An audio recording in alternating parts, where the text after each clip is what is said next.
Hello, Namaste everyone. Welcome to DDS Swadhyaya English session of third day. My name is Anita. I'm from Bangalore.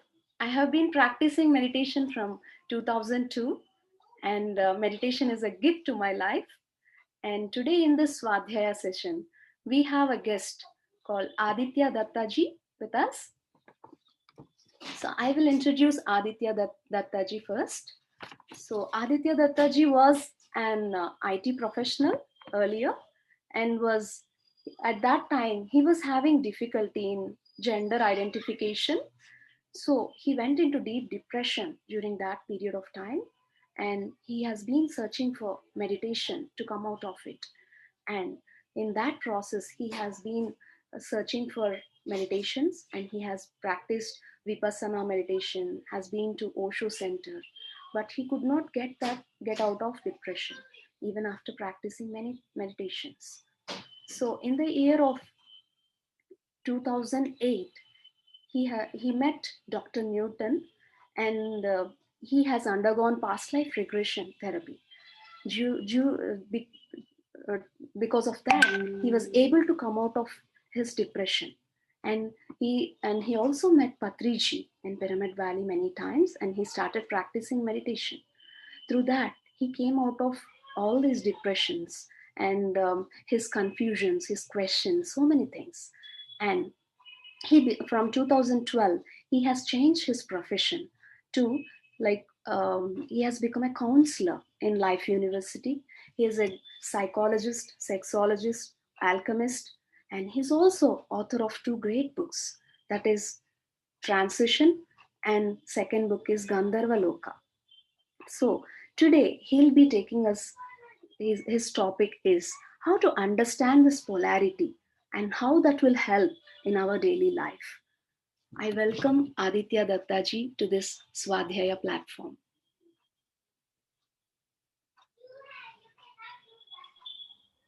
Welcome, sir. Thank you, Anita ji. Thank you very much to the Pyramid Sangha. It's a great work you all are doing, and I'm privileged to be here. Very happy to be here.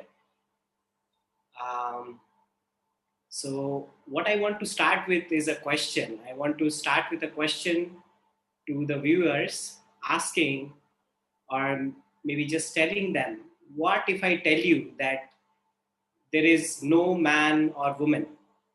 What if I tell you that sexuality is a myth? So friends, we are going to start with this question today. The topic is divine union. And of course, we are going deeper into this topic today. So yes, I can see people who are there joining, and I welcome all of them. I see Deepa Yadav. Good to see you, Deepa. And many friends would be joining. So you can send question on the chat box. And the session will go as I will introduce a little about my life.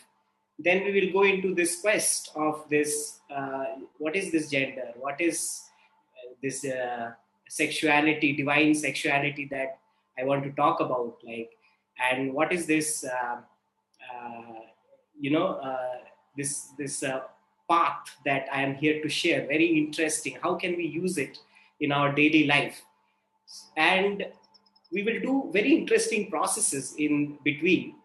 And at the end, we are going to keep some time for the question answer. I think that would be good. Anita ji, I think that's the plan, right? So Yes, sir. We can go with that plan. Wonderful, wonderful. So let me start by sharing my little presentation that I made, and I think that would be good. Okay, I think Anita ji, we can see the presentation. It is there. You can see it. Yes. Wonderful. So I made this presentation for you, friends. So divine union of consciousness and energy. So this sounds a little complicated to me also, but I'm going to share what it is. You will come to know gradually. about it. But let us first go through what we will explore today, right? So what we will learn is how to create a balance in our life. So we keep on listening to the word balance, but how do we create balance, right? This is what we would be learning today. And what is this divine masculine, divine feminine? We are going to learn about what is this wounded masculine and feminine, how to create a strong identity. As you know, in the spiritual path, we keep on saying, right, we have to dissolve our identity. I am nothing, right? But in the earth plane, there needs to be a strong identity, my friends. We are going to talk about it. And finally, we are going to talk about sexual transmutation. And I have I hope you like the exercises that I'll be doing today for you to get a clarity on this subject. So I would start by, with this quote that I want to be whole. Why do we even want to understand spiritual subjects, or why are we interested in meditation? As Anita ji rightly said that, I went through my own depression. I was confused about my gender, and I started meditating. And all of us friends, we are trying to become whole. We want to become full, right? We don't want to become half, like I think we call ardhangini, right? It feels like I am half and I'm going to get married to my better half. So we say ardhangini, better half, right? Is it true that there is some half waiting outside for us? We are going to talk about it. So yes, so let me start with my journey, friends. This is the book Transition, and it's a book that is written by me on awakening through gender identity. So as I said, or Anita ji explained how I was confused about my gender. I always questioned, what is it to be a man? What is it to be a woman? If we see a man and a woman, is that enough for us to understand that this is a man or a woman? Or is there something deeper? What are the qualities of a man or a woman? So this book, talks about my own rejection, my own depression, and then how I got the divine guidance through many masters. Of course, Brahmarishi Patriji being my meditation guide, Dr. Newton being my guide for the last 10 years, and then my transition. So this book talks about this journey, and it's there on Amazon. So what I want to let out is I never thought I'm going to speak in public about this confusion. But after I meditated, after I went through my process, something inside me started pushing me to talk about my journey. It said, I need to share it to people because there's so many taboos attached to, especially the male, female identities. We have put this gender bias is there. So many things around gender and sexuality. So I thought, I need to speak about this subject, about my journey. So that's what this book is all about. And then, after I wrote the book, I felt this book is not complete.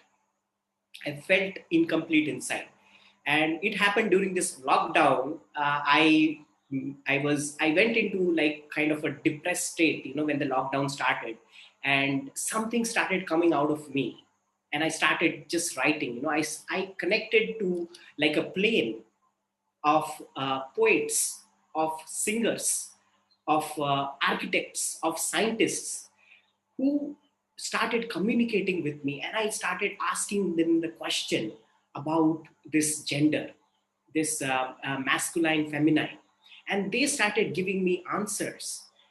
So it's a beautiful plane I connected, and I can say like it's kind of like a channeling that happened to me during that time, and they started giving me the grander picture of gender and sexuality. It's an upcoming book called Gandharva Loka.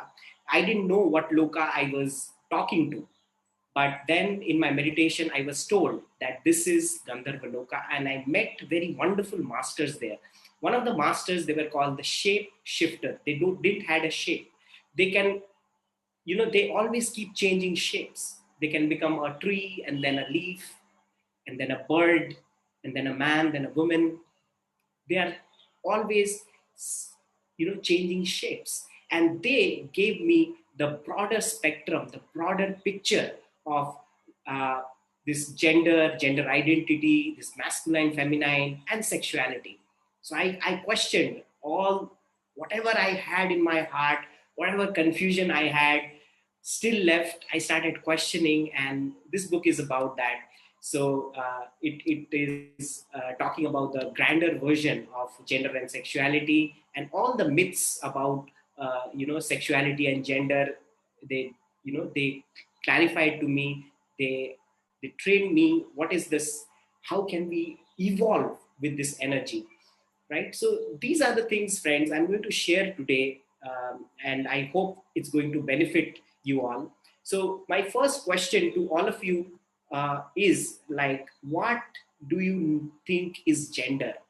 So I'll give you like half a minute here. Maybe you can type some answers wherever you are, and tell me, what do you mean by this term, gender?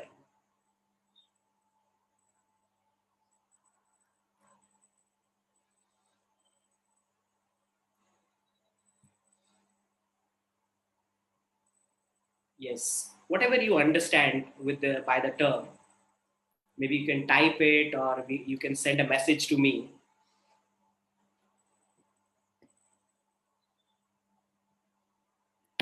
Right, it is a construct. Right, it is a construct, right? And friends, the way I see gender is like, I see gender in everything. You see, the minutest atom in a molecule has gender. You see, there is a polarity there. Negative and positive is there, right? Whatever you see, you will see gender exist. From the minutest, like an atom, to the grander version, we find there is a polarity, there is a gender in everything, right? So this is the quest we are going to go further with. And now I'm going to, so, basically in this discussion, friends, I'm going to use this word masculine and feminine. So please do not misunderstand it as male or female. Male or female are the external identities, but masculine and feminine, I will be talking more about this internal identity that we have. So we'll learn about it. Now I'm going to talk about sexuality. What is sexuality? It's like a umbrella term, right? There is a sexual identity, there's an orientation, there is something called biological sex, and the entirely call is an expression. So you don't have to go too much deep into the picture that I'm showing you. It is just for you. You can find it on the internet. I found it like a good way to explain. But just on a very easier level, if you need to understand, identity is what you think in the mind. Am I a male? Am I a female? Or I am some other, right? And orientation is, whom am I attracted to?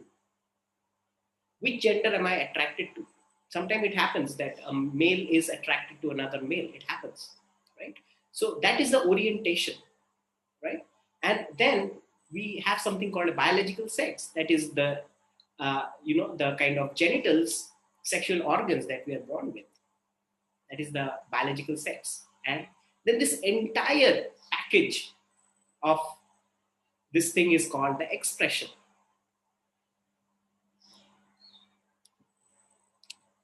And then we also understand there are people who are transgenders, right? They are born somewhere in between, right? They are, sometimes they identify themselves as male, female, both, or a male, a biological male can identify himself as a female, right? So those are called transgender. So we see this variation in gender when we look into the subject. And friends, this is a beautiful picture I got, and it says, around the globe, people identify with various kind of gender.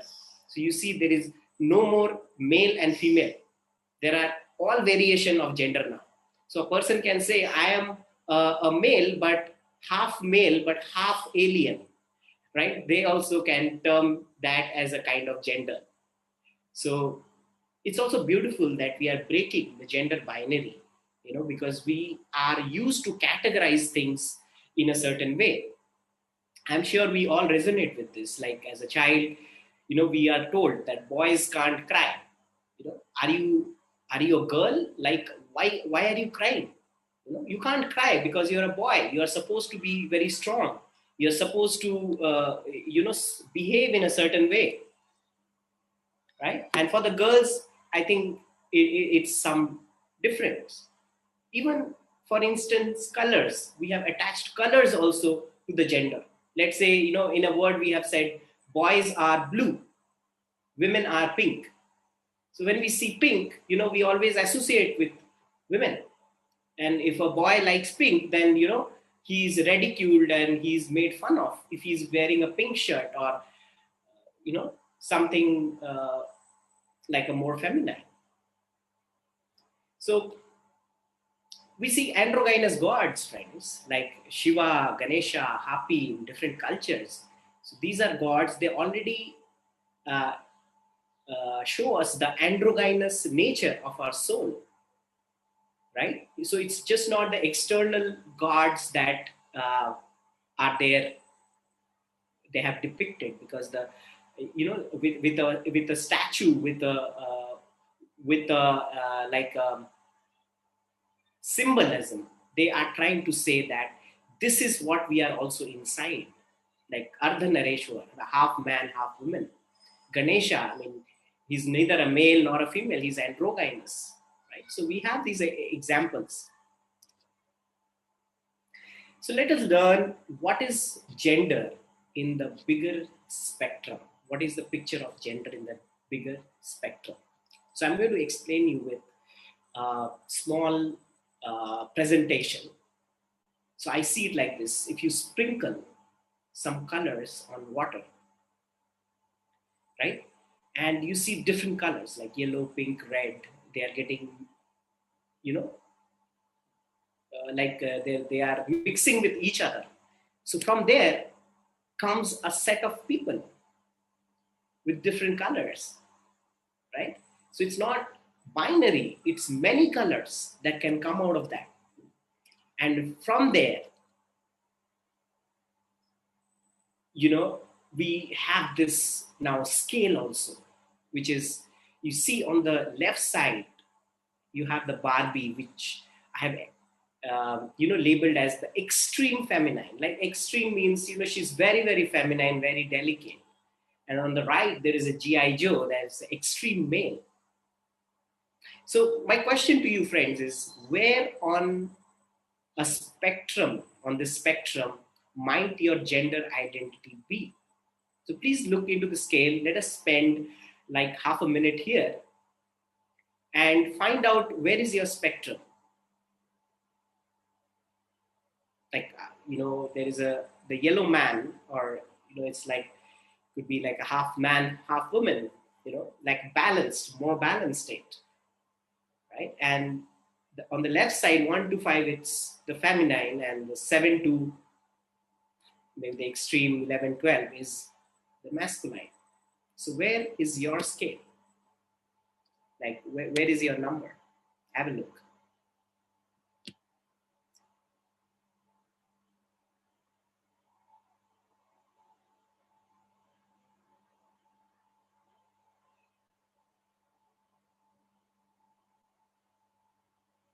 Right. So, friends, these are like clues, because when we are questioning gender, we are getting more deeper into understanding our identity. A person who has understood gender, he has crossed, or he or she, because the person is going to go into the soul understanding. Gender is the last identity that falls off from a person, right? So let's see. Yeah, so here is what we are going to talk about, this balance. And why do you think like we need a balance in the masculine feminine? That's what we are going to talk. Another example is I'm going to talk about by splitting of the sexes. Like what happened? Like what's the story? How did this male female come? Where did they come from? So this is what happened. So first it says there was a void. There was something uh, called, or maybe it's called nothingness, right? So the void is basically what? It's pure consciousness. And from the void, it started changing. The void started giving rise to something. So they said the void got bored becoming void. The void got bored becoming nothing. So it started becoming a frequency. Some sound, some energy started coming. And from there, there had been two divisions. Basically, it is one division. Like light started coming, and wherever there was the absence of light, friends, it was darkness. So basically, there is no darkness, right? It's like it doesn't exist, but it came like two division. One part started becoming the light, another started becoming the dark. From the light started coming further division, known and unknown. Light became the known, and the darkness became the unknown. And from the known, unknown, now this is the interpretation, known became the masculine, unknown becomes the feminine. Now, please don't understand that I mean that woman means dark and man means light. It's not like that, right? It is just that the feminine is more into the mystery. She lives in a mystery. And darkness is associated with the mystery. And please understand, I'm trying to say the word feminine, not female, right? So a male also has his own feminine and masculine inside. So for a male, it could be that he's 70% more masculine and maybe 30% feminine. For the feminine, it could be the opposite, or a combination, right? So this is the story of splitting of the sexes, like where the gender has split. So now understanding, coming into the you, like how we use this. So coming to that part, we have this left and the right brain. We all know that there are two different kinds, these two hemisphere operates, right? So the left is about definitely about the logical, rational, linear, more of a scientific thinking, right? And the right consists of the emotional, more of the creative, the artistic part of it. And we are understanding that both is very important. Art is as important as science, right? So the left hemisphere can be termed as the masculine, and the right can be termed more as the feminine. And friends, this is what we require as the masculine, the friendship between the two sphere. It says if you have to come to a conclusion and you are calculating for maybe 10 years, and intuition can give you that in a fraction of a second. So intuition is can be so powerful, friends. I'm sure if you know the biography of these great scientists like Newton, or let's say Nikola Tesla. Nikola Tesla, as a child, he had a rare fever, and in that fever, he started getting visions of his machines. right? And those vision he started drawing. And he confesses how his subconscious has shown all these, uh, because he was ahead of his time. Like even today, there is a lot of research going on Nikola Tesla. Today, we are still trying to understand what Nikola Tesla has said so many years back. How could he talk about all those things? So he had those vision from his creative mind, and as he was a scientist, he could interpret the the creative information to his left brain and create something out of it.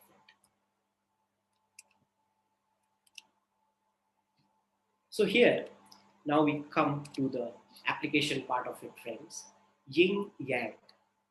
Yin, the feminine energy, Yang, the masculine energy. In the Chinese language, there are different names to these masculine and feminine energies. So, what is it that we call the masculine energy now, right?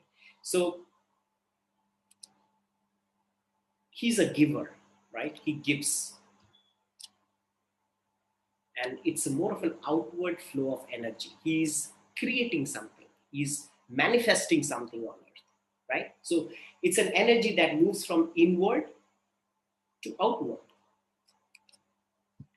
He's a protector, he protects, he's logical, focused. He's about nothing. He loves to have space. He wants to stay, in his cave sometimes. So he's about nothing.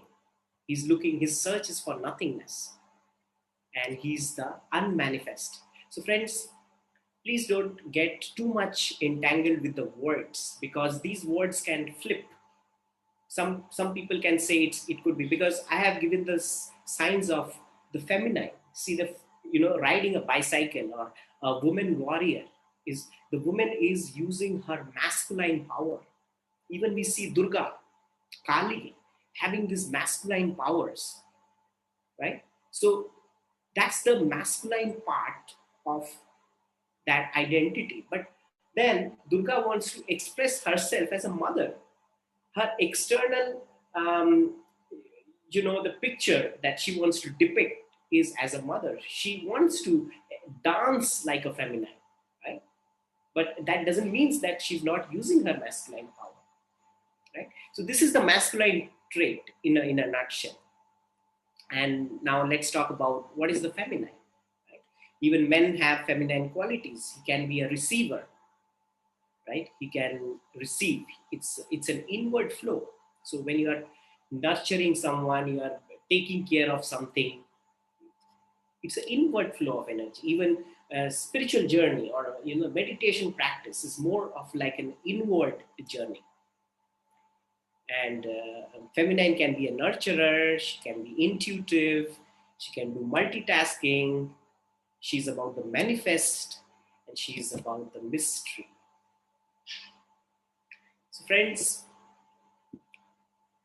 look at these qualities and see where you resonate with it more.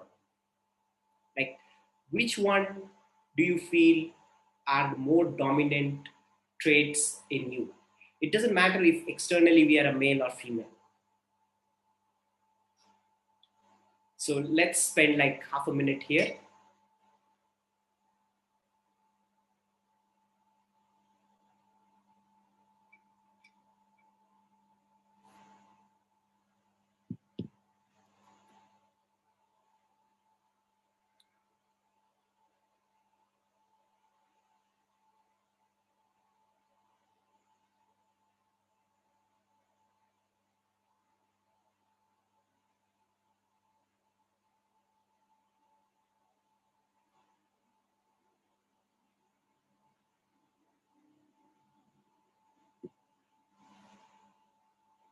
So friends, we all need these two qualities in our lives, right? So feminine and masculine. What happens is, sometimes if we are too much in the feminine end, we we feel that, there needs to be like a male who would be giving all the masculine support, the guidance, the discipline to me.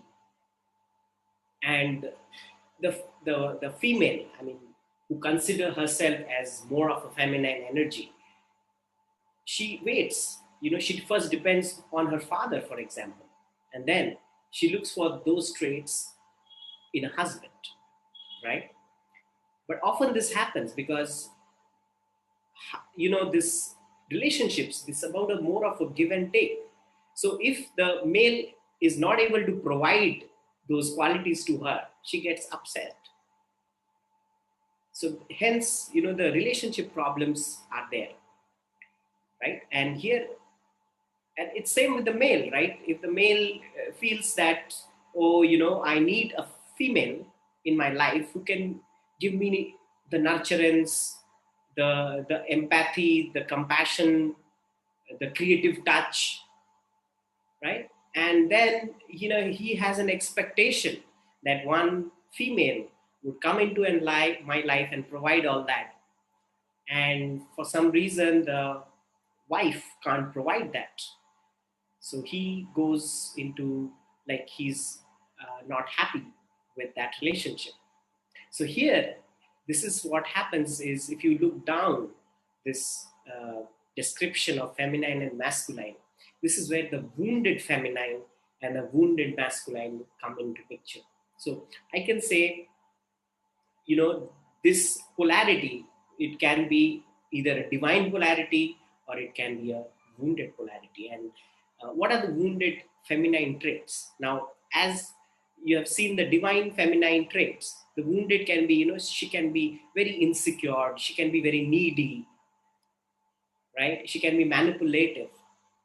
And the masculine traits can be, it could be very aggressive, it can be controlling, dominating, abusive.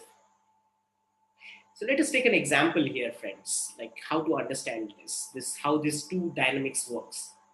Let's say I want to reduce my weight, right? I have got very plumpy, I have a heavy body, now I want to reduce my weight, right? So if I have a wounded feminine inside me, so the wounded feminine would have a poor me story. It will say, oh, I can't get up in the morning, I'm so tired, I don't have the energy, right? And she will try to manipulate her story.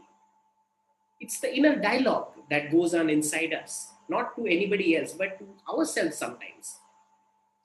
And the wounded masculine is going to say inside me that, you got to prove yourself. You look so bad, you know. I hate looking at your body. You have to do something about your body. So you see what's happening. There is this wounded feminine and the wounded masculine not making me go and do the activities that I require to reduce my weight. But because of that conflict that is happening with the wounded feminine and wounded masculine within me, I am not able to go, and take the steps that are required for me to reduce my weight. So, what has to be done, friends? This is where I think the best way to balance is one of the best ways meditation, right? When we start meditating, all these wounds started dropping off.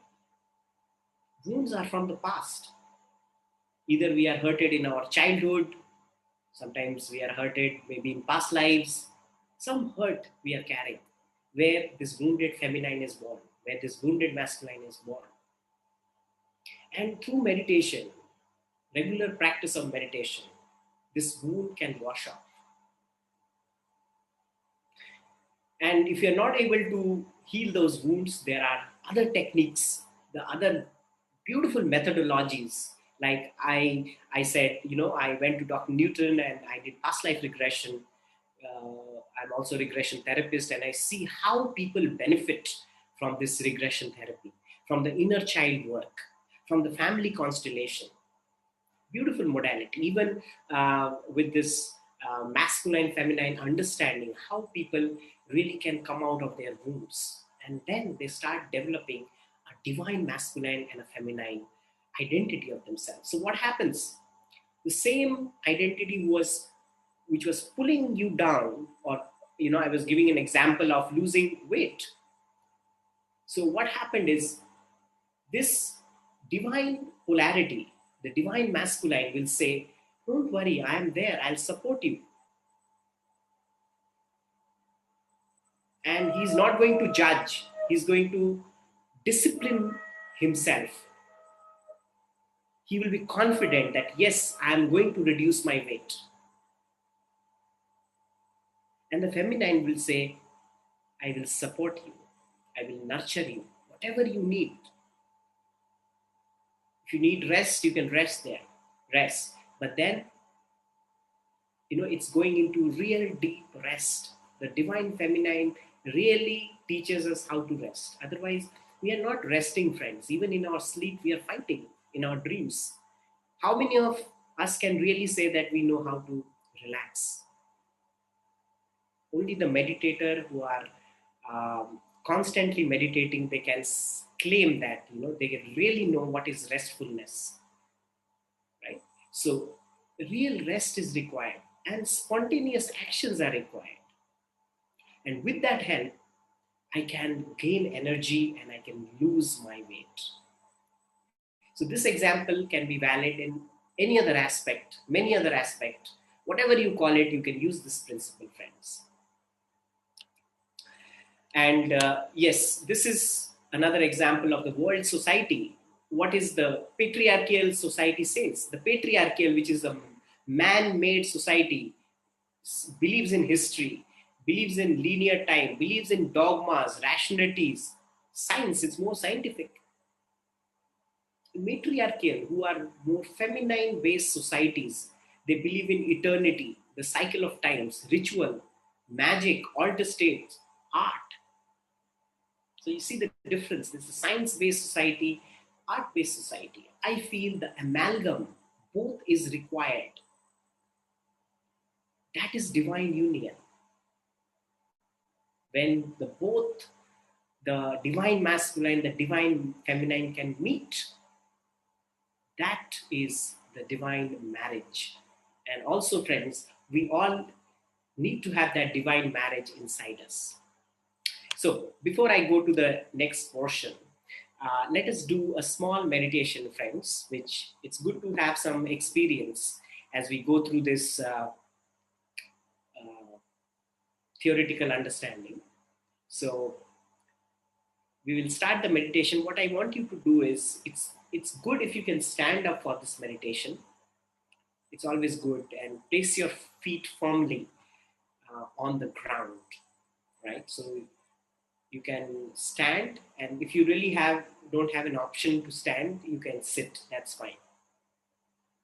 Okay, so this meditation is to balance the masculine and feminine. It's a beautiful meditation, and I would like you all to sit straight. Okay, so if you're standing, I'd like you to feel that you're like a tree,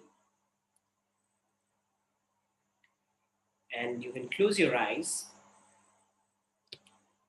Let your feet be firm. You can take your time to wherever you are.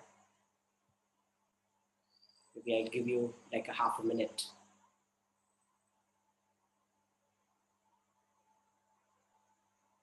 Right.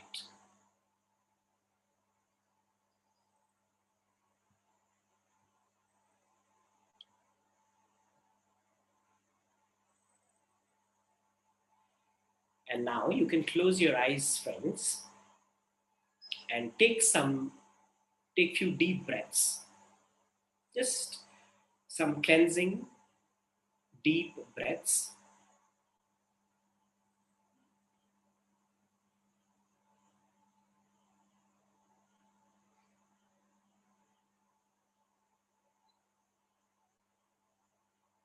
And first put your attention on your heart. Feel your heart. You're breathing in and out.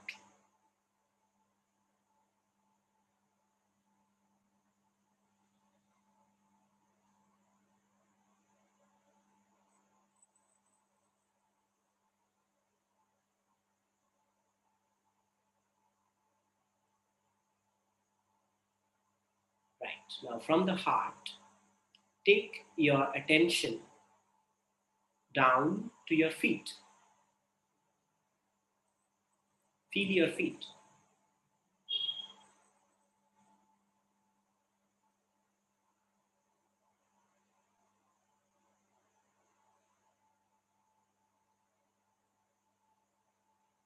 Now, like a tree, imagine or feel that you're growing roots inside the earth, as if your lower body is developing roots, and the roots are going deep inside wherever you are, the room or the floor. Imagine they're going deeper inside the Mother Earth.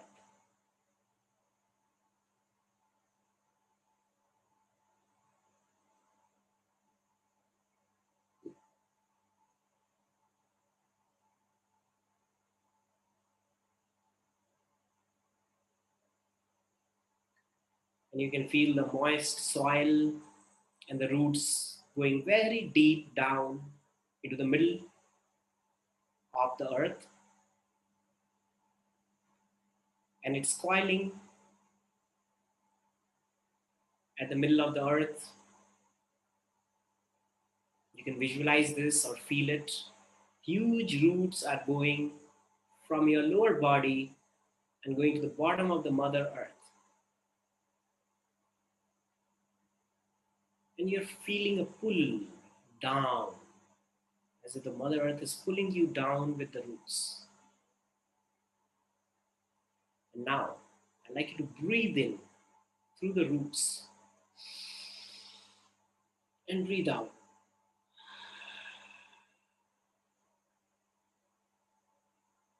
Breathe in pure nature energy. And breathe out any tension, anxiety, anything that you're holding in your body. Release it through your roots. Do it for a few times.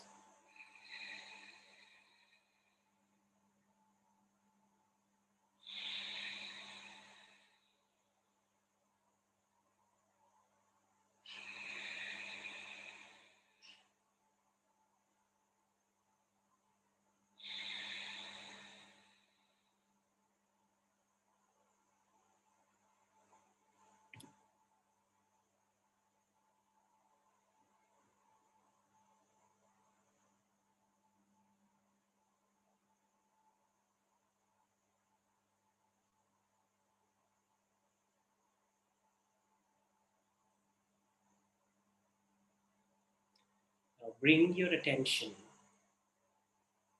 from your feet, from the Mother Earth. Bring yourself back into the heart. Breathe that beautiful energy in your heart.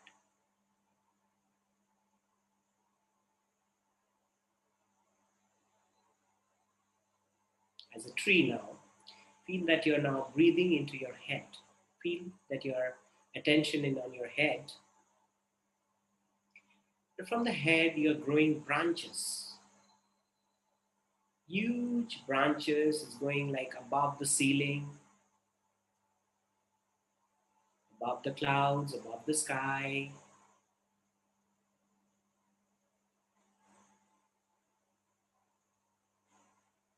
Its branches are going into the cosmos, and it's getting anchored into the different galaxies.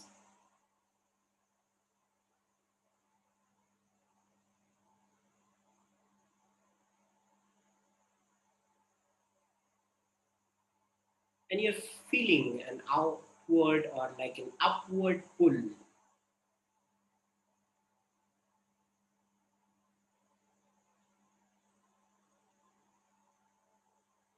Now breathe in from the cosmos into your head and release everything or anything that you need to release at this point of time.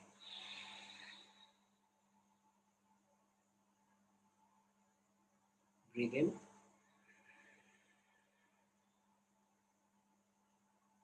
Breathe out.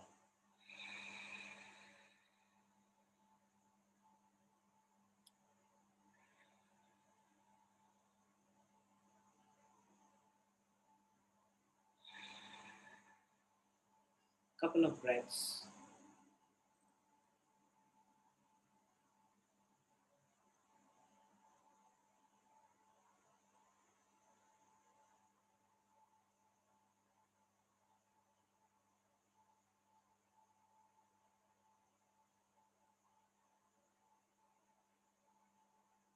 Now bring this energy from your head into your heart.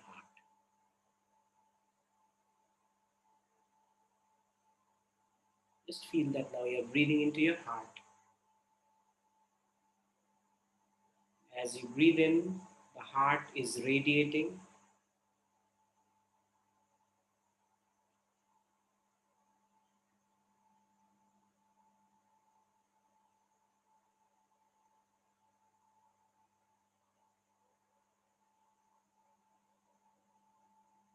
Stay in your heart. You're breathing in all this wonderful, beautiful balance of the earth and the sky. Mother Earth, Father Sky, in your heart. And you're breathing out all the love, the beautiful feeling around you, surrounding you. Let it spread.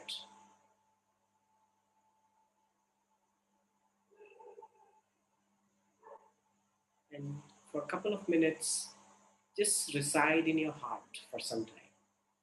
Stay there.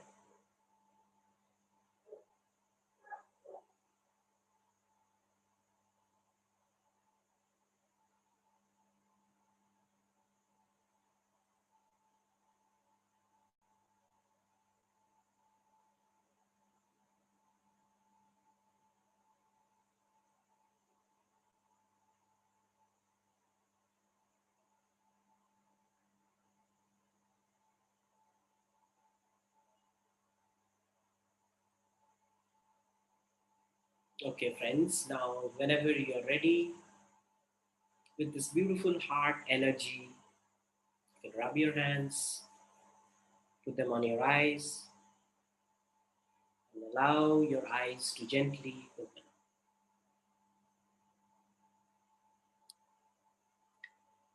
Wonderful, friends. So, this is an exercise that can be done anytime, whenever we feel a little disbalanced. We want to bring the balance in our life. We want to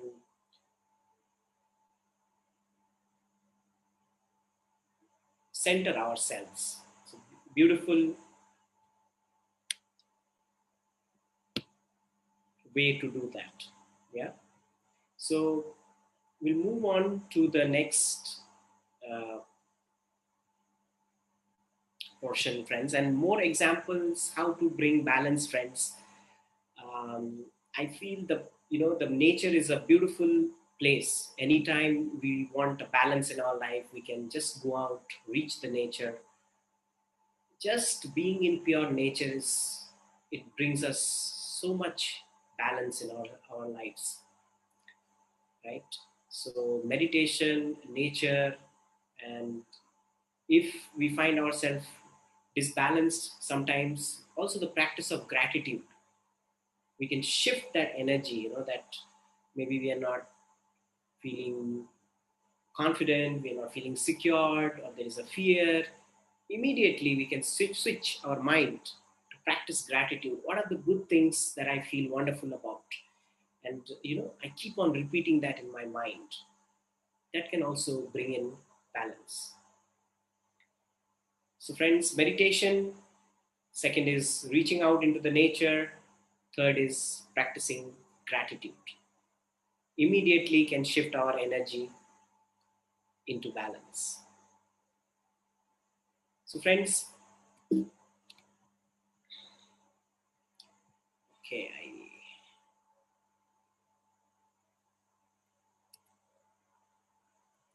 I just have to go to the next part now. Yeah. So this is where I find the interesting part starts. My favorite subject, the law of polarity. So, friends, now as we learn balance, many times we feel polarity is like a distraction, right? So, uh, I am working on becoming very confident, but I know there is a part of me that is also fearful, right? And you name it, whatever it is, like day, night, uh, hot, cold, all things have a polarity, right? So I generally don't believe in that concept that we have to be positive in our life. You know, that really doesn't work, friends. So, what is the law of polarity talking about? Let us first understand the law of polarity. What it says. The law of polarity says it's one, it's not two. Though we see it as two, it is one. Yes, it's sometimes difficult to see things as one because in our real eyes, with two eyes, when we are seeing things, it two things. We are seeing there is a darkness is coming in the night, and morning is there. Sense of perception. But the kind of plane that we dwell in is a relative plane, friends. And this might not be the same in the other plane. For example, I just told you about this example, dark and light, right? We have darkness, we say, no, no, there is this night falling and then there is a morning. The sun comes up, right? But what happens if you are taken out into the space? You are no longer on the earth plane. Will you still see day and night there? Don't you think the perception is going to change there? So, why the law of polarity exists on earth?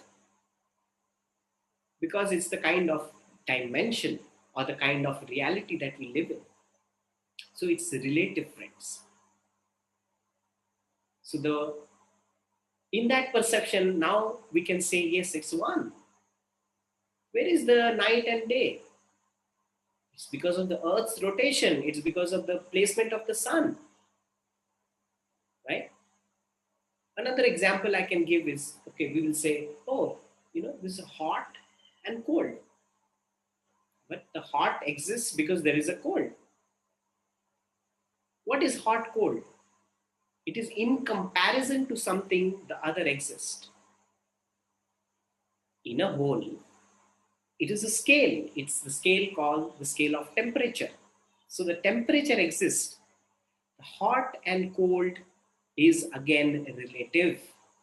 Wherever we are in the scale, we perceive it that way. So the first law of polarity which we discussed is everything is one, it's not two, right? Second thing that I learned from the law of polarity, it says opposites are complementary. Opposites really are not there to trouble us, to take us out from our real nature, but opposites are complementary. They help each other. We see this beautiful picture of Ardhanareshwara, right? Shiva is the example of the right amalgam of the feminine and the masculine balance. He has both the qualities in him, the Ardhanareshwara root, right?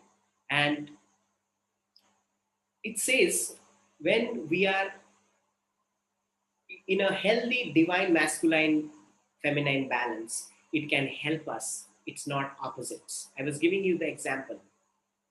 How in a couple, the man can be like a supportive, he can be like a pillar of strength in the family and support the woman. And the woman can, in return, be the nurturer, the mother, and the intuitive part in the family. So when a family has this balanced masculine feminine, the family will grow.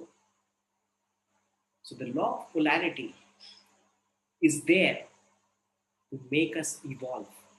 The law of polarity is there to make us more aware. Whenever we are dwelling in the wounded masculine feminine, it feels like it is tearing us apart. Yes, because we are dwelling in ignorance.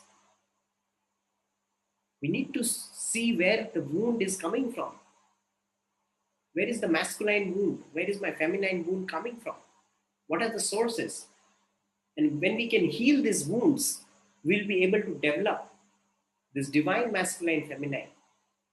And hence is the second law, the law of polarity. The second law says polarity are they are complementary to each other.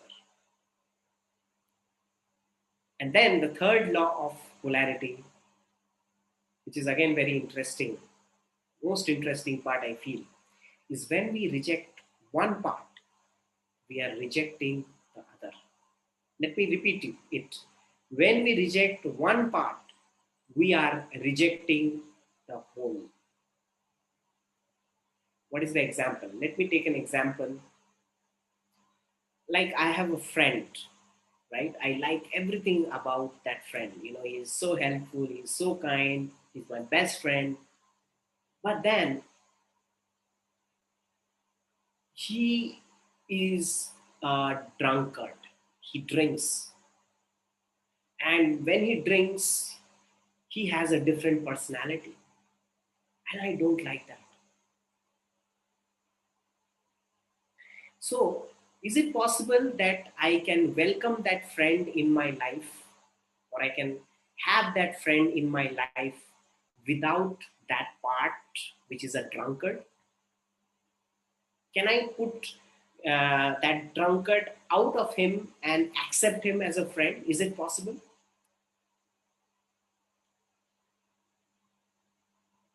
So the drunkard part with that part that I like is my friend in a whole.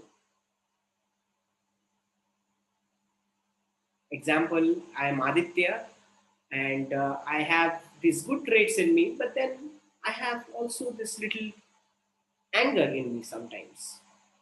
So I push it back. You know, I don't want to confess that I am also an angry person. So do I accept myself fully? The law of polarity says if I'm rejecting one part, I'm rejecting the whole. Because how can I come somewhere without that angry part of me? How my friend can come and accompany me, leaving that drunkard part in him? Because that's one of his personality. It is one part of him. That's what he is. Sometimes we make a mistake that we want to change that part. You know, in our relationship, we really don't want that. We want to scrape it out.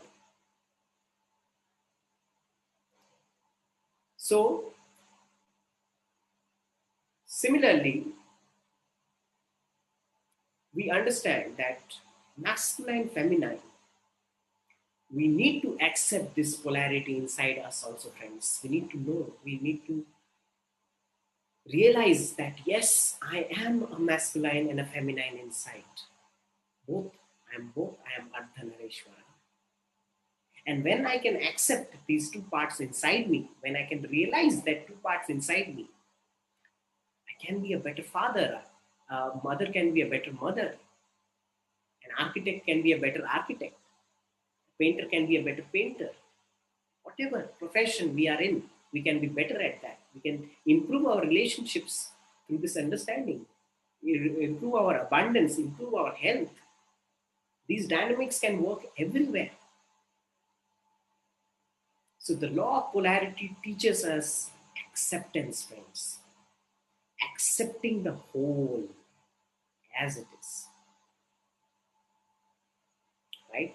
So if we have a difficult relationship, let's say with our parents, I don't like this part of my parent. I don't like this part of my mother, for example. We are rejecting her completely then. We need to accept her with that part. Then only it's a full acceptance. So, friends, the three things again the law of polarity teaches us. The first is it's only one, it's not two. Second, it says polarities are complementary, they help each other. And third, it says when we reject one, we are rejecting the other. Such profound wisdom the law of polarity teaches us, friends. And a person who has mastered the law of polarity has mastered life. See, we keep talking about the law of attraction. I want good health and I don't want to be sick. So when I say I don't want, that is already being included in my wanting because that's there. So first, the law of polarity says you accept it. Yes, I am not in a healthy position right now. Let me accept that state. Because that's what I'm going through right now. I can't run away from it right now. And then the second stage is when we accept it, the second polarity also starts opening up for us. Health starts opening up, which is the opposite of illness. So, friends, yeah, before we go into this understanding of the energy, I'd like you to do a process, a short process of facing this polarity. I'd like you to think of a very or any situation or any person whom you think you have a conflict with. Any person or a situation where you feel you have a conflict.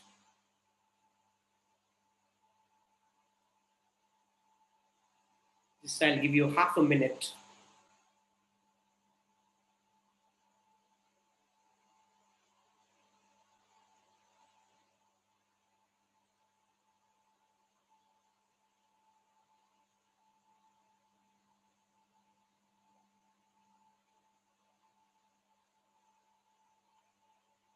Right. And now we'll do a short process. I welcome you to close your eyes and just stay with the breath, like how we generally center ourselves with the breathing. Just stay with the breath.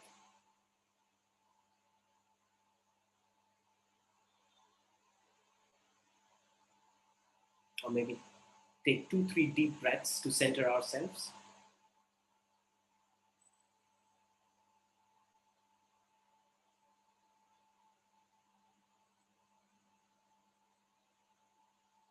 And at this moment, I'd like you to face this person or situation with whom you have a conflict.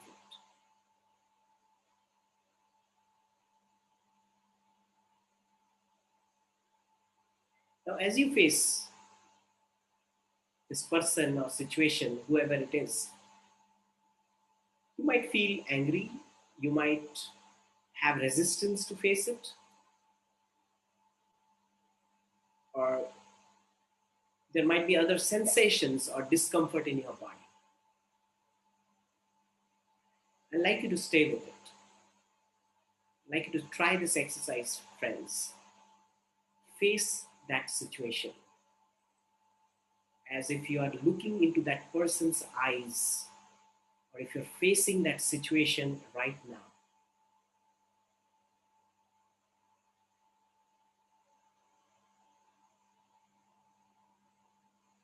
And be aware of the sensations that are happening in your body, in your mind, whatever is happening, just be aware of that.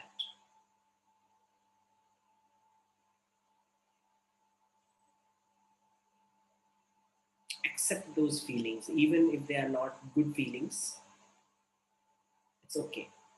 But I'd like you to face that person or situation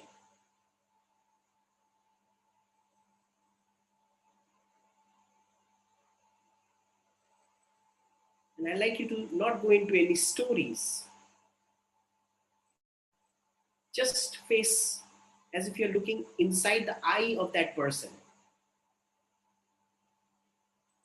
without any story.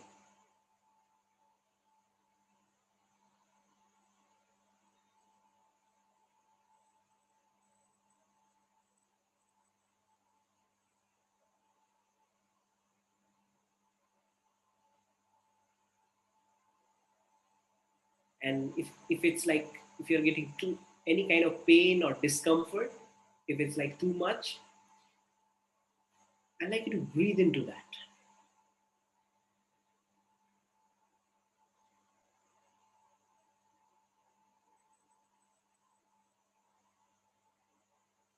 Keep facing that person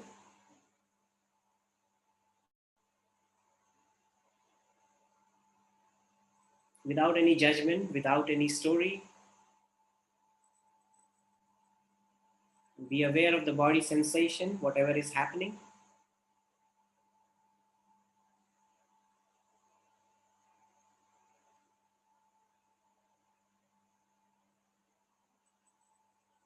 And keep breathing inside it.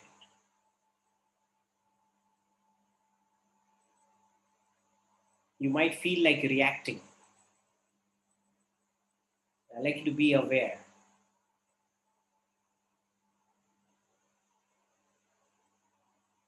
And simply you're breathing in and out of that sensation, whatever is happening in your body, in your mind.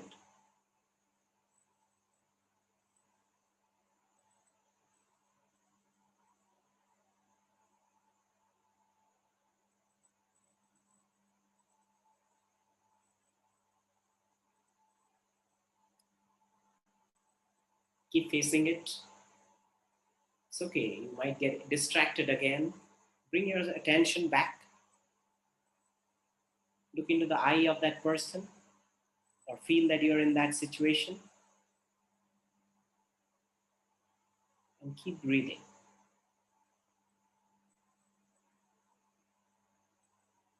And I like you to feel as if your chest is expanding and you're taking a more of a straight expanding posture rather than like hunching forward. You're just sitting straight. Your chest is out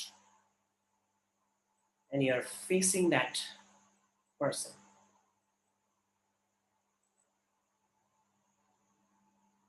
as if you're open.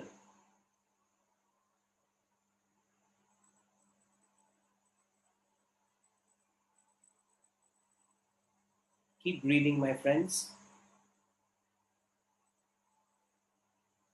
and keep your attention into the eyes of that person.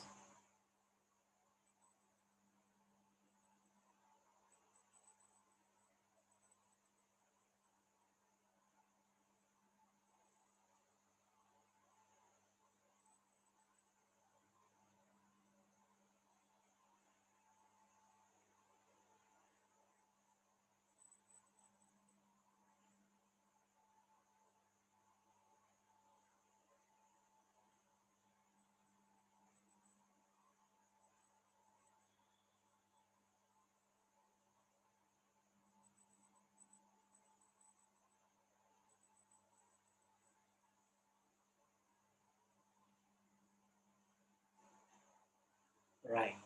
Now you may want to disconnect yourself from this person or situation. And I'd like you to go back into that tree posture. You can sit or stand up, becoming that tree. Imagine you have huge roots and your head has huge branches like tree touching the sky, touching the space. And you're breathing inside your heart as if whatever the unnecessary feelings are there in the body, the residue, imagine that you're giving it to the Mother Earth and you're taking all this cosmic energy into your body from your head. Become this huge tree.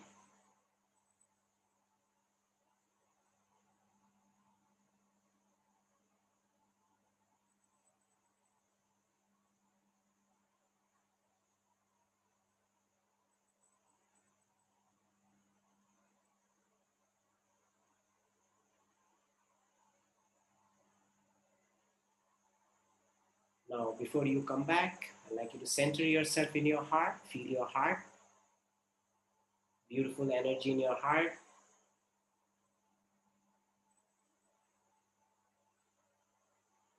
And whenever you're ready, you can rub your hands, put them on your eyes, allow your eyes to open. That's wonderful, my friends. So you can share your experience if you want. Anybody has any questions regarding it, you can ask. Um, Most of the time, what I hear people saying is they might come back with some pains in their body. Okay, so what I ask you to do is you can repeat this exercise again, right? And that will help you release this conflict or this conflicting situation, right? So if you have a pain somewhere, you can again repeat this later, friends. And many people, they might come up feeling very fresh, very relaxed, and they report that they are able to face that polarity in a much better way. Many people, they just drop that conflict after going through this exercise. So it's a very beautiful way to resolve your conflict, is you are facing that polarity as it is. Okay, friends. So as we move forward, if you have any questions, you can put the question again in the question box, on the chat box. And when I get time, I'm going to answer them. And now we are going to go to the next part of the presentation.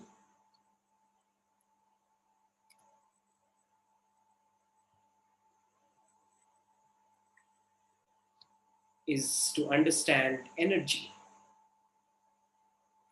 So we know that we are made of some energy, right?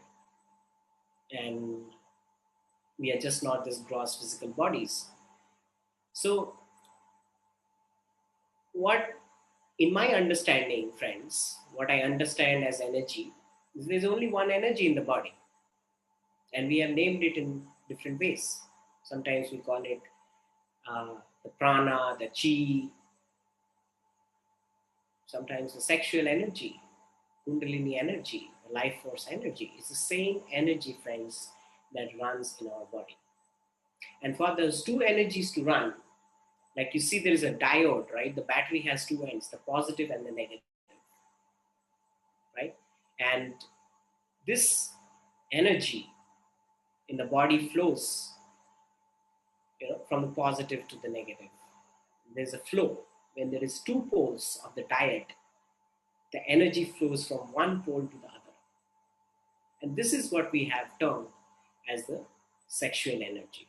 So this, now the next section, we're going to talk about this very interesting and maybe most misunderstood subject, which is the sexuality. So friends, there are so many dogmas regarding this sexual energy, and um, we are coming with a lot of beliefs about the sexual energy because we have been conditioned. At a very early age, the condition starts happening when someday our parents or some elder has told us, like chichi, don't touch those parts. They are very uh, dirty parts, or they are the parts you can't show, or you have to hide those parts. From there, we have started developing like a belief that it's wrong, right? This part comes, it's wrong. And on top of that, there are many layers that we start developing around this energy. And what happens is when this energy is trapped, when we are not clear about this energy, we are holding a huge potential in our body, which we are not using it properly. So, friends, if we are not clear about the sexual energy, even if we call ourselves like meditators or spiritual people, we need to look into the lower chakras rather than focusing on the higher chakras. I feel it is important to look into the lower chakras, the Muladhara, the Swadhisthana, the Manipura. These are the chakras. Many people who call themselves meditator or spiritual people, they lack. They are confused about this area. They are not able to manifest their life because these chakras are blocked for them. For me also, friends, as I was sharing you my journey, these were the chakras were totally blocked. I didn't want to even speak about it. I didn't want to look at it, right? But meditation, the spiritual journey, the guidance of masters helps us to look into these and have a right understand about these energies. So we have to we are programmed in the wrong way, but the knowing is there. The true understanding about it is already there. So the purpose of this presentation is to awaken the true understanding of what we already know. So what is this flow of, I was talking about the sexual energy flow, right? What is the sexual energy flow? We have it in the body. So we see that our body, there is a continuous energy flow. Even there are instrument nowadays, very sophisticated instrument has come, and they clearly shows that the body has a lot of energy and it's going in cycles. So if there is a beautiful flow of the energy, we feel very healthy. And if the energy is blocked, we feel unhealthy. And it can be a block in a lot of other things: relationship block, abundance block, health block, or some other kind of fear or insecurities or phobias that we hold. That can also block this energy, right? And if we have this other person with whom this energy flow is beautiful, we call it like a sexual attraction, right? The other battery which is showing is like a sexual attraction. It's a flow of energy. And not only, it happens between man and woman, friends.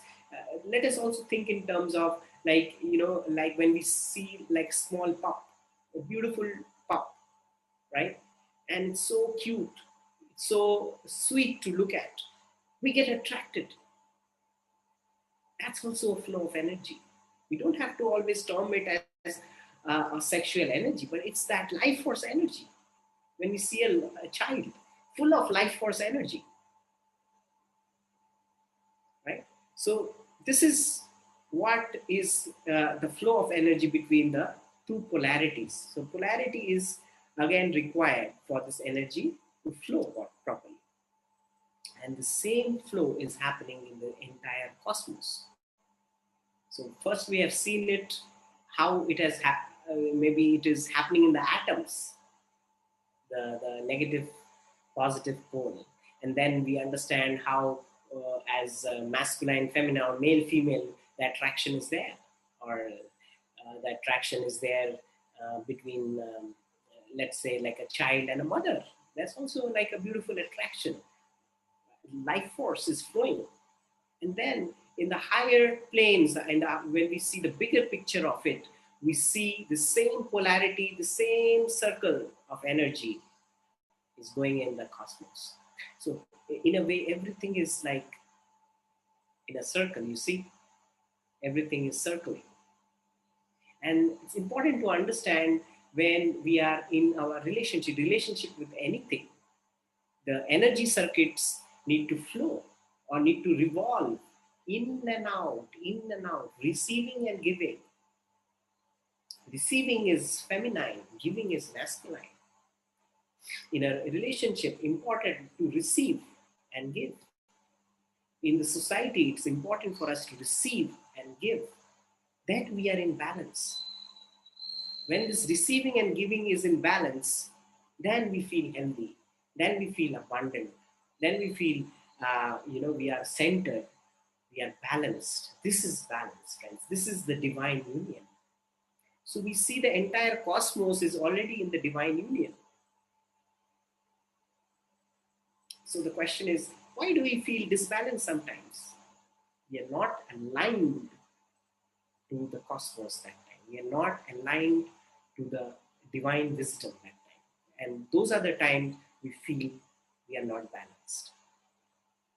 So friends, I will be doing one meditation with this. I will explain you that.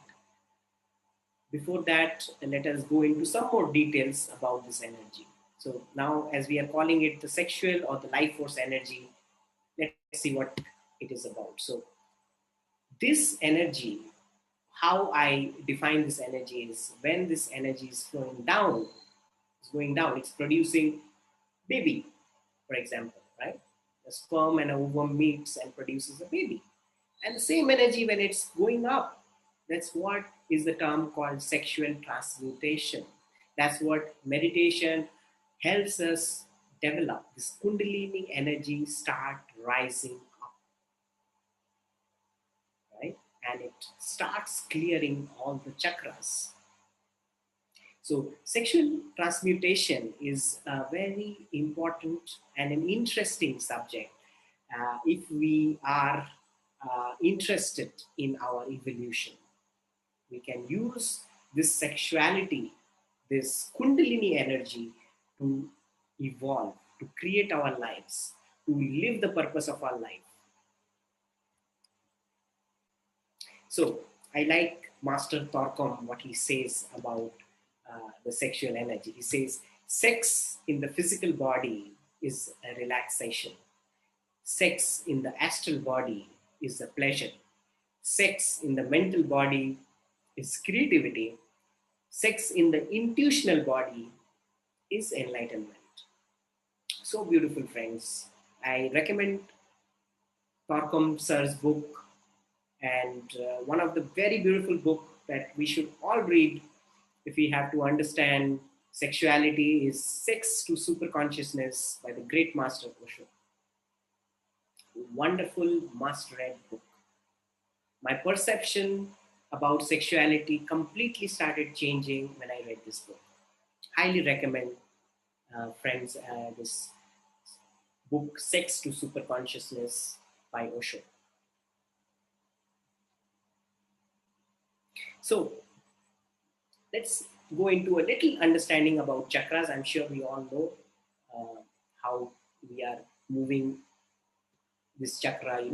We see the Mooladhara, which is at the base of the spine. Then we have the Swadhisthana, Manipura. Then the heart, Anahata, Vishuddhi, Agnaya, and Sahasrara. Now, what are these chakras? Basically, chakras can be like a map in our evolution. It has its own psychology, it has its own energy, and because this evolution is like, if you don't have like a map, it feels very baseless. So I feel this is where the chakra comes into picture. It gives you a map, right? So what is this root chakra? So the root chakra is about feeling trust, feeling secured, feeling supported. And when the Mooladhara is not opened or it is not feeling safe, it is blocked, what happens is we are in fear, we are insecure, right? So this, in the Mooladhara, we can see the layers now of sexuality. In the Mooladhara, sexuality is very mechanical. It's on the very bodily level. Now, nothing wrong with that, but we have to keep growing above that. So from the root, the Mooladhara, when we are coming to the sacral, which is the Swadhisthana, we now start understanding the emotional part of it. Swadhisthana is about emotions.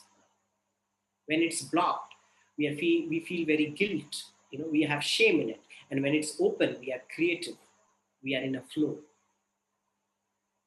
So from the root, the sexuality, which was very mechanical, now it starts gaining a little emotional. So we start connecting emotions with our sexuality, so which is a little better.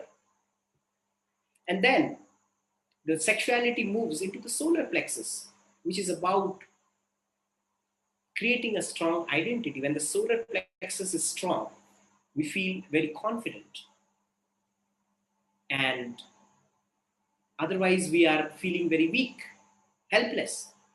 So when the sexual feelings are operating from the solar plexus, we are confident about the sexual act.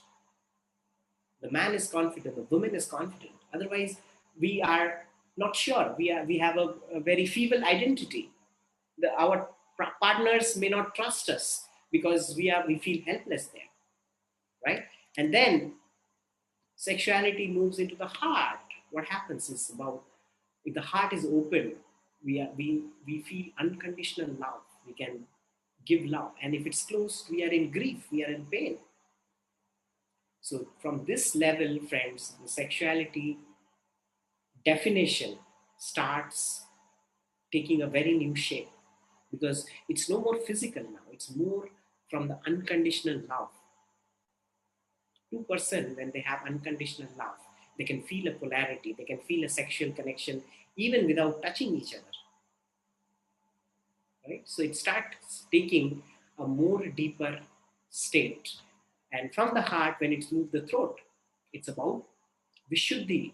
Vishuddhi is where we are, it's a chakra purification of expression of what we are talking. If it's closed, then we are non-expressive. So even the sexuality is taking a different form in Vishuddhi. It's more about expression, about creativity between two people, or even between yourself. Sometimes you don't need other to understand sexuality, right? And then it goes into the third eye, and that what Turkom master is talking about. Sexuality in your intuition, and you are having an intuition. With that intuition, you are connected to the other person. With your third eye, with your intuitive self, you can have a polarity, a connection with the other person. And then it's the crown where you are feeling oneness. And of course, this is where sexuality dissolves, right? So, friends, initially, these chakras, we need to work. This is what is called the inner work. And we need to clear these chakras, all the 7 chakras. And it may not be in a chronological order because some people's heart chakra is open, but maybe the root is closed. Some people's sacral is open, but the third eye is closed. So we need to know which chakra ours are closed. So there are beautiful processes that can help us clear. This is like a journey. This is like an inner journey. There's a map. We need to clear all these chakras. So interesting that how like the sages or the meditators have created or they have realized about these chakras. So now we can use it as a guide in our spiritual journey. So friends, yeah, before I go into this, I would do a process, the last process, and we can have some yeah, if Anita ma'am want to play some music, she can do that. And I will explain this process, friends, before we go into it. So um, this is called our microcosmic orbit, how we have seen that all the cosmos are in rotation, they are connected. So this beautiful practice is called the microcosmic orbit, and it is about breathing.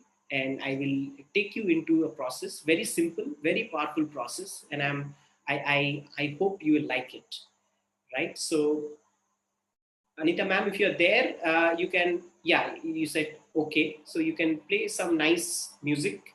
It's about the connecting our uh, lower and the upper chakra, and then we move into the microcosmic orbit. and it's also to balance ourselves, our sexuality. There are many versions of microcosmic orbit, but I'm going to do a very easy version that can be easily understood and can be done by all. Again, friends, so I hope you are all comfortable, right? Take a comfortable posture and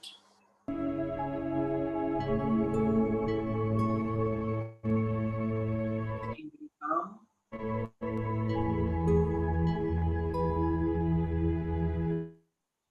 relaxed as we practice how to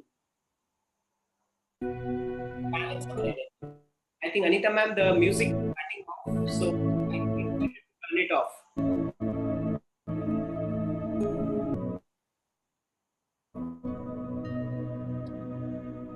Yeah, it's better to turn it off, Anita ma'am, because I think there will be the sound won't be yes. I think that's better. So, friends, let us close our eyes and as we meet in this beautiful time today, and because it's a beautiful knowledge, a beautiful wisdom that can help all of us to tune into our real nature. Because the purpose of sexuality, purpose of gender is to take us to our real identity. If we can follow this wisdom, whatever we have termed as lower, what we call sex, what we call gender, male, female, the understanding can take us to the higher self, to the higher wisdom, to our enlightenment. So there is nothing actually which is lower and higher. We say it's as above, so below, as above. So friends, let us close our eyes. We can cross our hands, cross our legs, or you can take a beautiful posture, sit straight. And it would be good if you can sit without a back support. It would be better. So sit without a back support and as straight as possible. And I'd like you to just observe your normal natural breathing. So you're breathing in and out.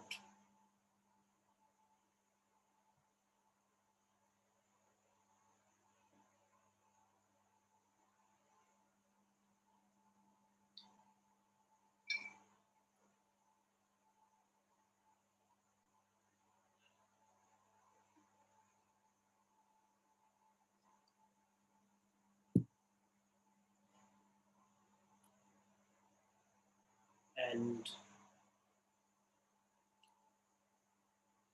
as you breathe in and out, I'd like you to feel your heart, feel the heart center, feel the breath in your heart.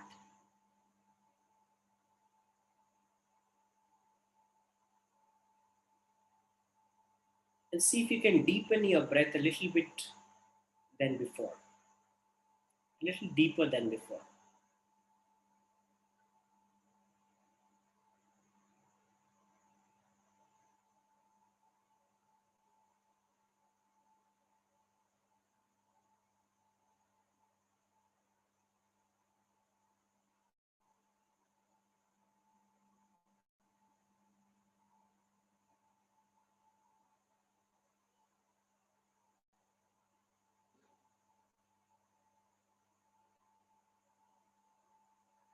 And now see if you can breathe to your Muladhara.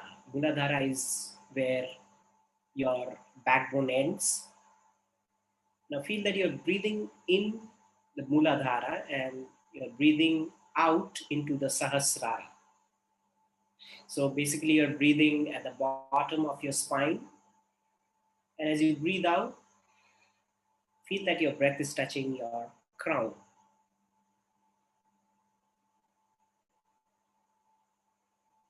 You can feel or visualize this that you're breathing into the Muladhara,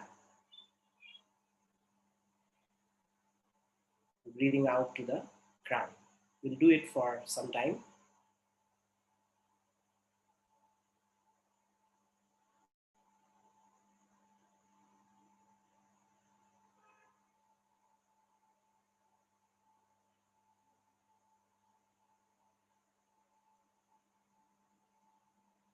Breathe into the Muladhara, breathe out to the Sahasrara.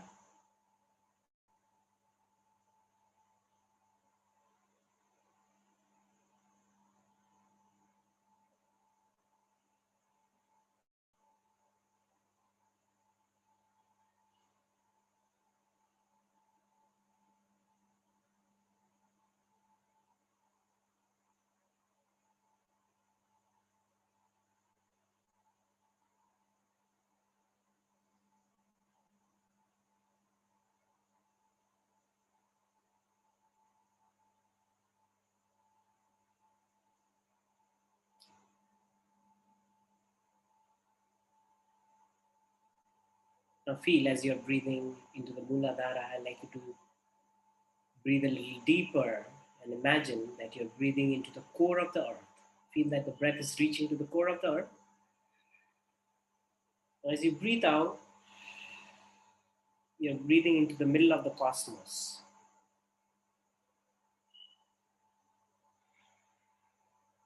And just feel that your spine is like a bamboo, hollow bamboo. And you're breathing through the spine, breathing into the core of the earth and breathing out to the middle of the cosmos.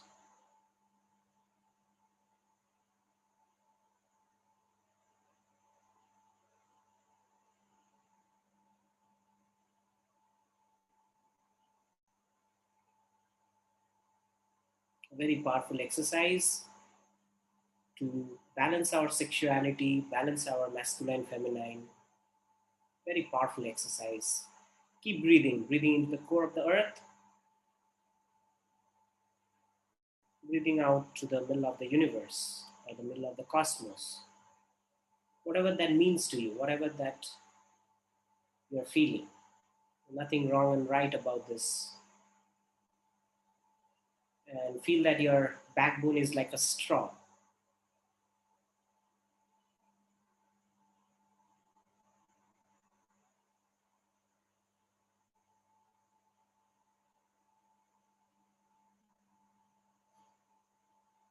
Breathing in through the straw into the core of the earth, breathing out to the core of the universe.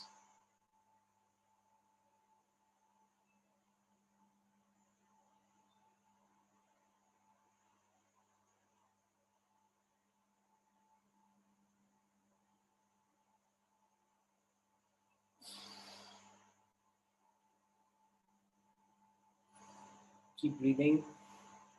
Do it for some more time.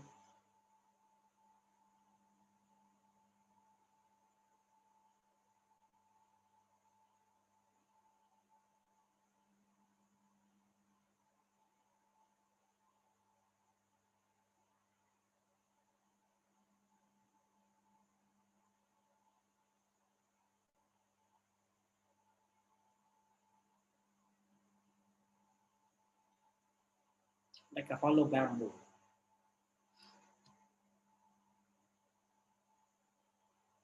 Just breathing in,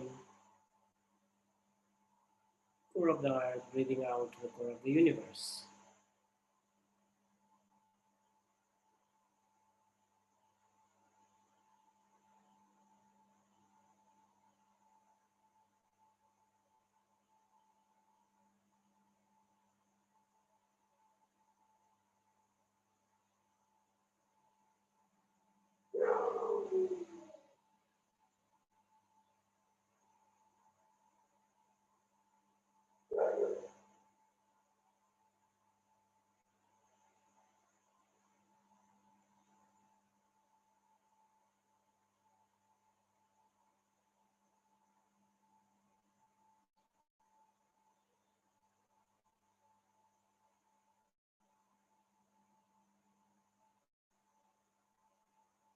Now slowly start breathing into your Muladhara and breathe out to your Sahasrara. Make the breathing smaller now.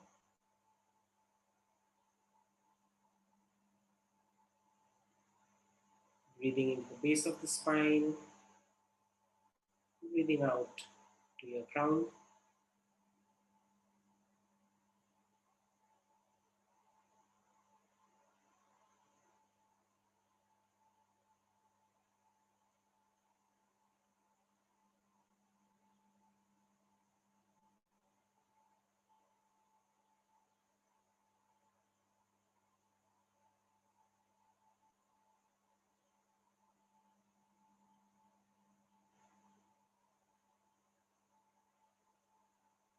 And finally, I'd like you to come into your heart.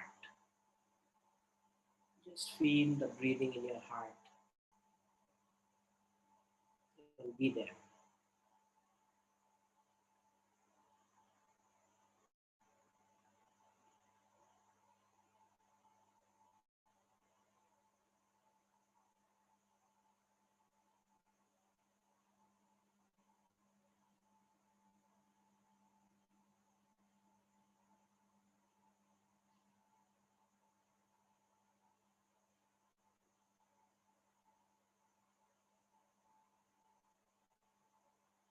That's nice. So whenever now you're ready, friends, you can rub your hands, put them on your eyes, and allow them to open.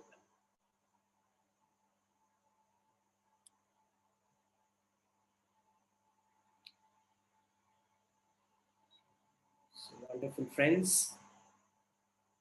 So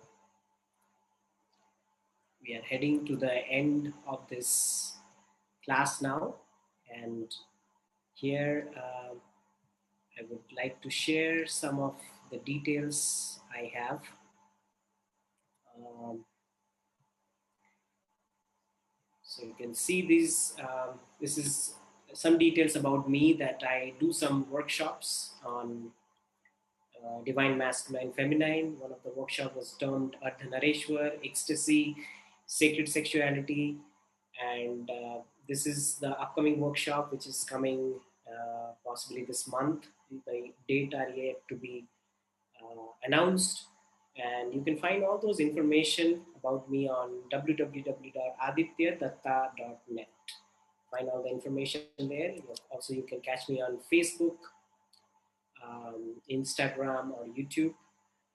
Also, I want to share about this program that we call iDare, and there is a page called Meditation Simplified on Facebook where we go live every week, every Sunday, and we are taking some interesting topic to work on using different modalities, like different tools like masculine feminine balance, the law of polarity. We do exercises on that, and it's a free platform, friends. You are welcome to join there. Uh, if you want, if you're a therapist or you're interested in self work, you can join there, and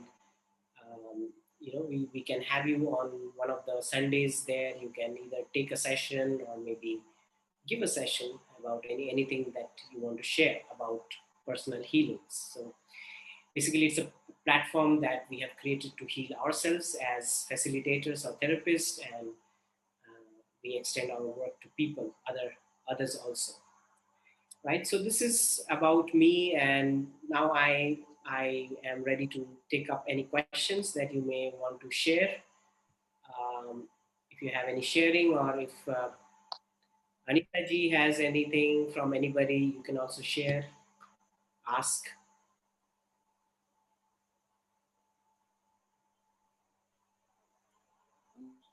Yeah, sir. Any questions? Yeah, I think your voice is not very clear, Anita ji. Okay, now, sir? Yeah, I can hear you Now now. is it clear? Yes, yes, please. Okay. Sir, I'm Suresh, having a sir? question. Yes. Sir, this question is from PMC Global, sir. They are asking what to do if we have to face the situation with many persons.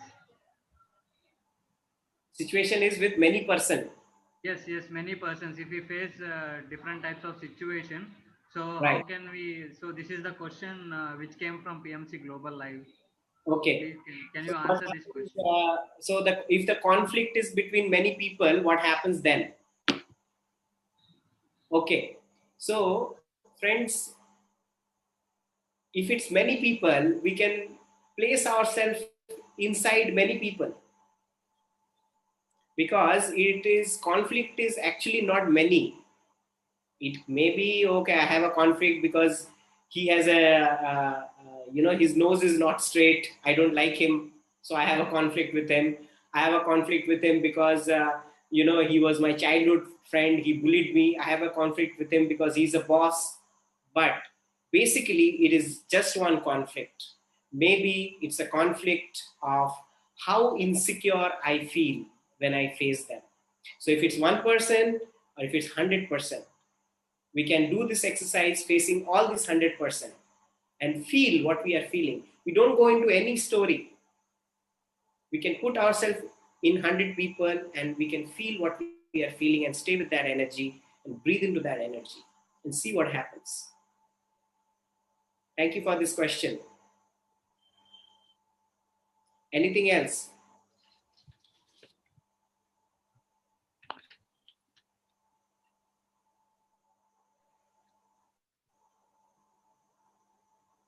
Suresh sir, are you having any question?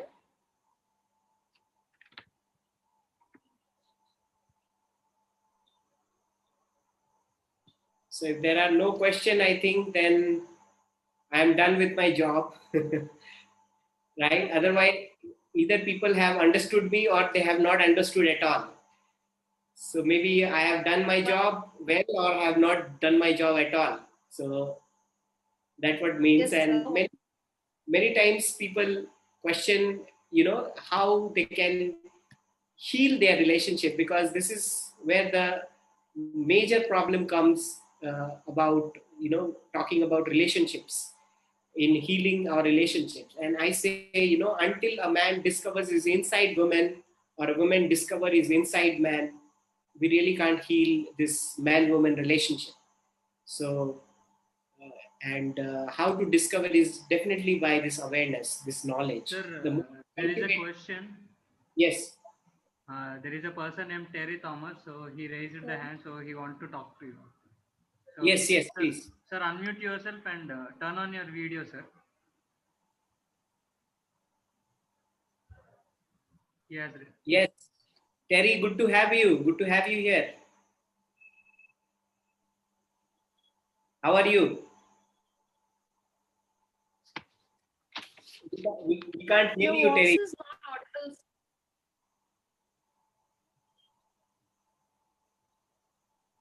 Your voice is not audible, sir. No, your voice is not audible, Terry.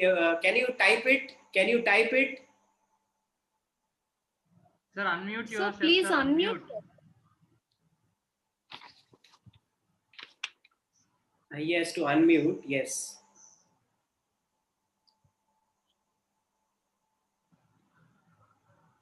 Yeah, he has unmuted. Yes. I think it's the same thing. Please type your question in your chat box, sir.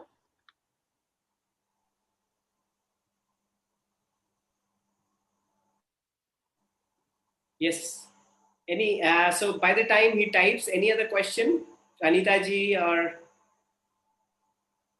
anybody has any other questions?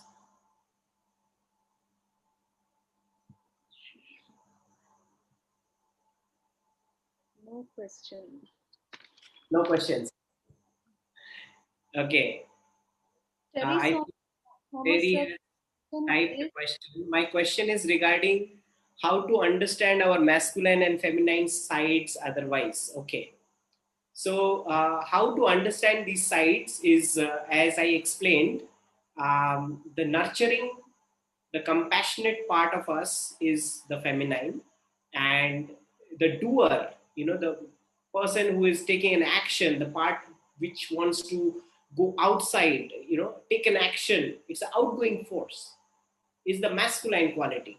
So the more we are becoming aware of these two qualities, the more we start even developing it.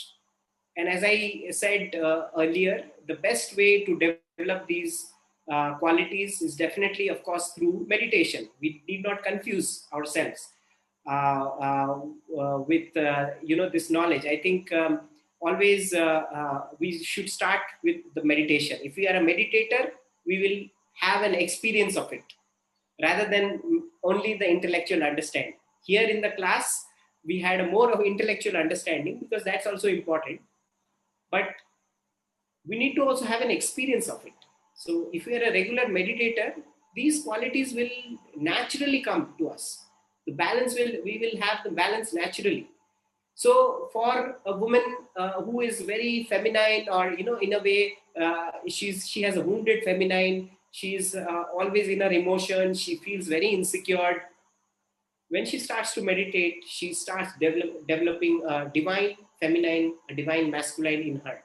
So the divine masculine will give her strength and support. The divine feminine will nurture her, right? And it can be for a man also. So I've given you three things that we can do to meditate. One is meditation to balance ourselves. Second is going into the nature, spending time in the nature. Third is gratitude practice. Immediately when we start doing that, they take you into a balance and you'll start creating this feminine and masculine dynamics.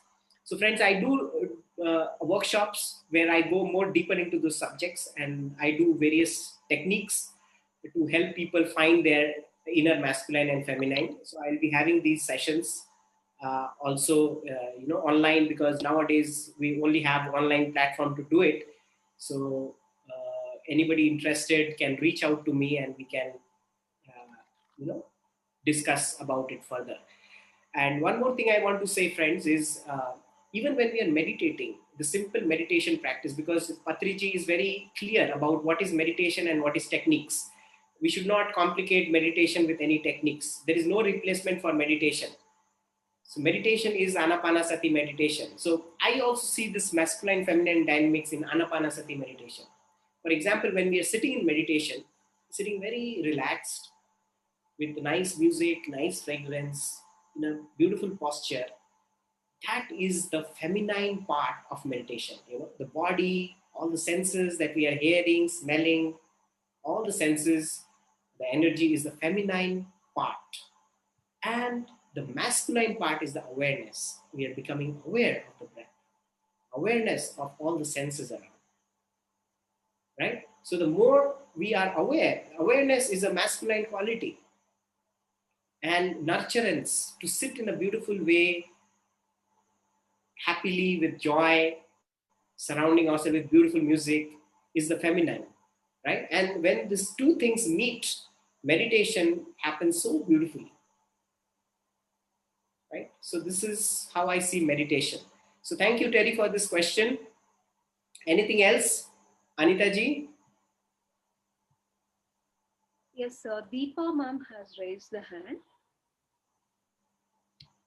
Sorry. Deepa has raised hands. Okay. Yeah, you can unmute yourself, Deepa.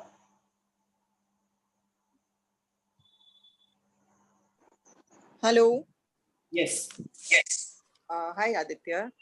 I Hi, loved Deepa. your session. Thank you so much for it. Beautiful processes you took us through. What I would like to understand is how to balance your feminine energy. I feel that I'm not very happy. At times I feel that I'm not very happy being a female. Had I been a male, then life would have been much more easier or better or more beautiful. But being a female has a lot of issues associated with it. Right. So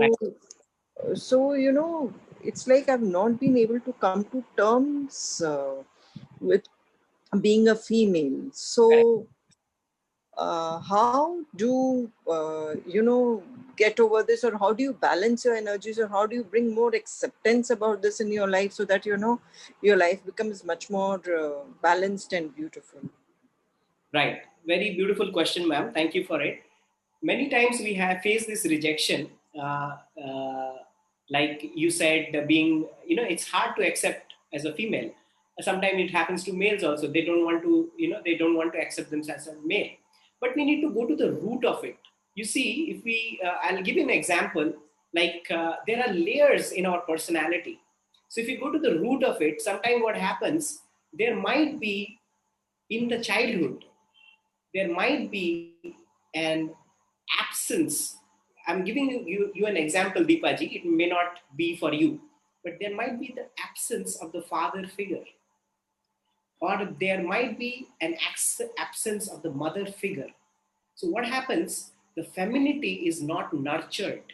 The femininity is not protected as a child, right? So, because femininity is like a flower. The girl child is like a flower, right? She needs protection. She needs like a boundary. She needs to feel supported, right? And her femininity can germinate, or can flower in the childhood.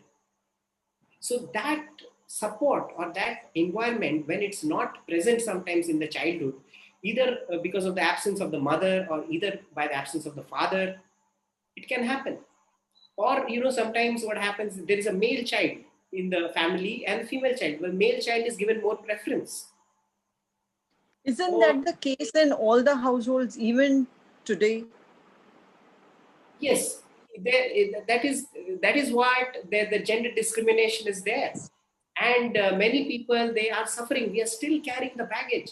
So Deepaji, what needs to be done is what baggage you are carrying from that. And you need to heal that part of yourself. And when you heal that, you will be able to release that baggage, what you carried from the past. Oh, I carried a pain that it's not good to be a female. Maybe that's the belief inside, right? And when you release that belief, you create another belief out of it. I love to become a female. Becoming a female is beautiful.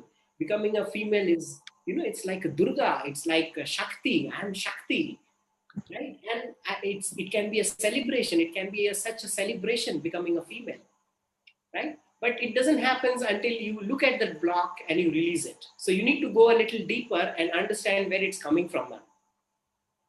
And release that baggage. Yes, yes. Okay. Thank you. Thank you so very much. Beautiful. Yes.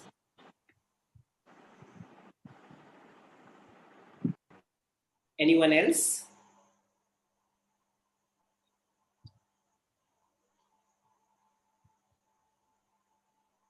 Yeah, I think Anita ji, we are done, I think, with the questions. Yes. Very, very, very well explained, sir, about how to balance the masculine and feminine nature in every person, and with a lot of meditations and with beautiful explanation you have given. So you have made us more clear on this particular topic, and you have gone very deep into law. What is law of polarity? And when we have mastered that law of polarity, that is mastering the life. Such a beautiful thing you have explained. And as you told, we are not one. We are. Everybody is having that Ardhanarishwara Tattva. Yes, yes. And when we don't accept one part, then we are not accepting we're not accepting the whole.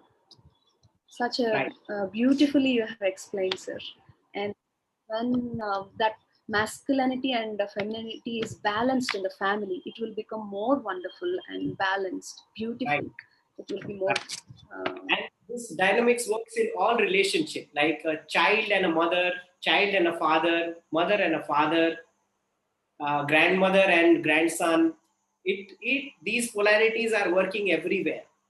And the more we can find a balance, the more we can, come out of it. Yes, yes. So, Ma'am, having some yes. question, you can Yes, unmute Deepa. yourself. Yeah, thank you so much, Aditya. Another question is, how can we balance both the masculine and feminine energies inside us? Yes. What suggestion would you give, or how would you guide us, to balance those particular energies inside us? Yes. Any particular meditation, any particular process you want us to follow? Like I've done this inner child meditation a few days back. Yes. I did that. Yes. And yes, I understood that, yes, we have certain issues, which were not very big, but still you carry the baggage from the past. And there is this disbalance inside you. So, how do you actually balance those energies inside you? Right. So because, it's hard nowadays to find the divine masculine, divine feminine. I mean, the kind of society we are living into, we don't see this as examples. So it's very important first to find examples of divine masculine and divine feminine in your life. There might be someone whom you see as a divine feminine, as a divine masculine.